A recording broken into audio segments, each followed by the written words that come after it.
Welcome back to another episode here on the Eternal Sith Network, where you get all your Star Wars news. Today we're going to be talking about Ahsoka's inspired white lightsabers and where they came from. But before we do start, remember, hit that subscribe, like, and notification bell so you're always in the know on everything Star Wars. And once you're done watching this video, go check out my last one, give it a thumbs up as you watch. Let's start the show.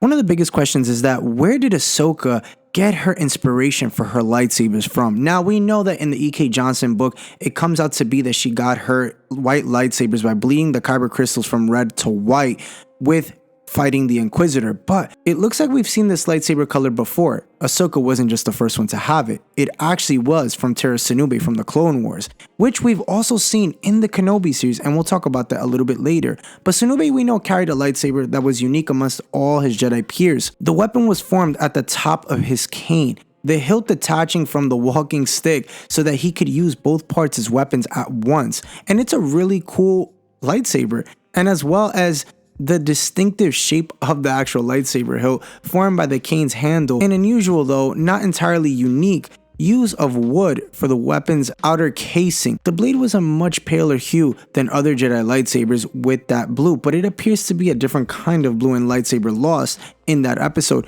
But we do get to see the pure white when it appears later on in season 5. The Wrong Jedi. Now, series creator Dave Filoni originally identified Sinube's lightsaber as blue in a Facebook Q&A, though later he referred to the weapon as a white lightsaber during the Star Wars Celebration panel. Now, during this panel, Filoni also suggested that Sinube's weapon may have influenced Ahsoka's lightsabers, which we've seen in Star Wars Rebels, and like I said before, we've seen it in The Mandalorian. Notably, Ahsoka's white blade lightsabers were said to represent her separation from the Jedi, and while Tera Sinube was very much part of the Jedi Order, he was perhaps a practitioner of older and purer Jedi ideas, predating the corrupting influence of the Clone Wars. Jedi Master Tera Sinube boasted incredible wisdom that he passed on to Jedi younglings, and even as young as Dooku and Sifo Dyas, who we still have yet to learn a lot more about, meaning more with Sifo Dyas. We've already seen Dooku, which was pretty cool in Tales of the Jedi. I would love to learn more about Tera Sinube and his character, and again, we got to see him in the Clone Wars, but we also got to see him in the Kenobi series. We saw his body there